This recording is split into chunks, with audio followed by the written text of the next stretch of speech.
बिथाङा माखासे हांसो राननानै होदों आसलथे मा फोरमायगोन दा माबायदि गोजोननाय मोनदों हांसोखौ मोननानै? आंथ' बिराद मोजां मोनदों जोंनि बे BTC-नि प्रमद सरखार दानायाव। दा जों रन्जित सारनि अननायाव जों हांसो दा सानैजों 50टा हरदों आरो दा जों दा बेखौ मोननानै बिराद गोजोनदों। दा बेखौ जों दिनै लांफैदों आरो। आगोलनि समफ्राव बेबायदि मोनाखै एबार फार्स्ट आरो बेनो। हांसोखौ मोननानै माबायदि जोथोन लागोन आरो माबायदि आबाद खालामनायनि बेखौ जों दा बायदि सिगाङाव जोंनो दा एसे ट्रेनिं होदों जों दा बेखौ बाहायनोसै आरो।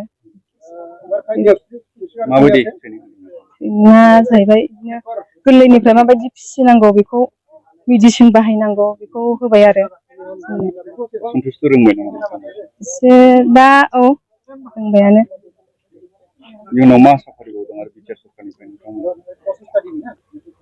बिटिआर सरखारनिफ्राय जिहेथु माबा मोनसेफोर फैयोबा बेफोरखौ मोनबावो खोमा जों बेखौ सानो आरो।